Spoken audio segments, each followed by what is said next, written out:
आज जी बैठक माननीय मुख्यमंत्री महोदय साहेबांनी बोलवली आणि येणारा 8 तारखेचा जो उद्घाटनाचा विषय आहे आणि त्याच्या अगोदर सगळ्या स्थानिक भूमिपुत्रांची, सगळ्या आमच्या संघटना असतील, सर्वपक्षीय नेते असतील, सगळ्यांची एकमुखाने मागणी होती की ह्या विमानतळाला राष्ट्रीय नेते दिबा पाटील साहेब यांचं नाव देण्यात यावं। तर त्याच संदर्भात माननीय मुख्यमंत्री महोदयांनी आता जी काय बैठक बोलवली आणि या बैठकीत त्यांनी स्पष्ट सांगितलं की राज्य सरकारकडून एकच नाव गेलेलं आहे आणि आमच्या कुठल्याही प्रकारचं हृदय परिवर्तन झालं नाही, आम्ही तेच नाव देणार आहोत।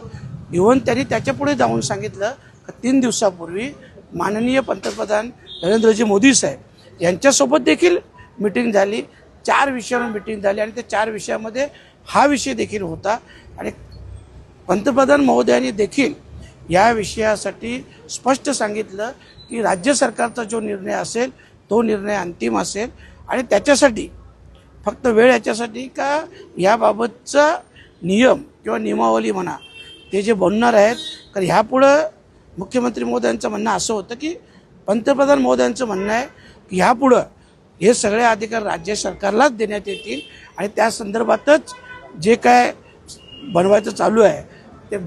ठराव संमत होईल आणि त्यानंतर मग प्रोसेस होऊन राज्य सरकारला तो अधिकार दिला जाईल आणि त्या प्रोसेससाठी जो वेळ लागेल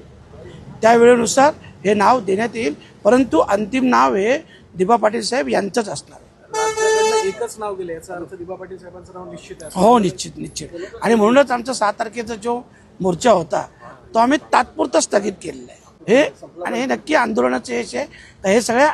मी तर सगळ्यांनाच श्रेय देईन की ज्या संघटनांनी किंवा अगोदर ज्यांनी एवढे वर्ष याच्यात सहभाग घेतला, आंदोलन केलं,